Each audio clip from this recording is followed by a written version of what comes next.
भाजप मिरज विधानसभा निवडणूक प्रमुखपदी काकासाहेब धामणे तर अनुसूचित जाती मोर्चा प्रदेश सरचिटणीसपदी मोहन वानखंडे सर यांचे पद कायम.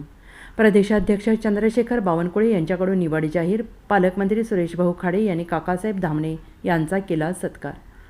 आगामी निवडणुकीच्या अनुषंगाने मिरज विधानसभा क्षेत्रातील पदाधिकाऱ्यांचे खांदेपालट भाजप प्रदेशाध्यक्ष चंद्रशेखर बावनकुळे यांनी करून आज निवडी जाहीर केल्या आहेत. मिरज विधानसभा निवडणूक प्रमुखपदावर काकासाहेब धामणे यांची निवड जाहीर केल्याने अनेकांच्या भुवया उंचावल्या आहेत.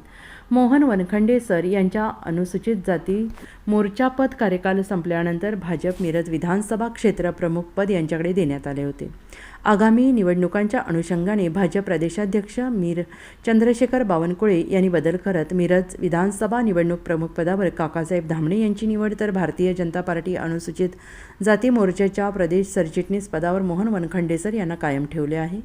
काकासाहेब धामणे यांचे मालेगाव गावच्या विकासामध्ये महत्त्वपूर्ण योगदान आहे. पंचायत समितीचे ते माजी सभापती असून या पदावर कार्यरत असताना मिरज विधानसभा क्षेत्रात त्यांचा चांगला संपर्क आहे. भाजप पक्षाने काकासाहेब धामणे यांच्यावर पहिल्यांदाच इतकी मोठी जबाबदारी दिली आहे. आज ही निवड जाहीर झाल्यानंतर पालकमंत्री सुरेशभाऊ खाडे तसेच मिरज विधानसभा क्षेत्रातील पदाधिकाऱ्यांनी काकासाहेब धामणे यांचा सत्कार करून त्यांना पुढील वाटचाली शुभेच्छा दिल्या. Bureau report SBN Marathi Miraj.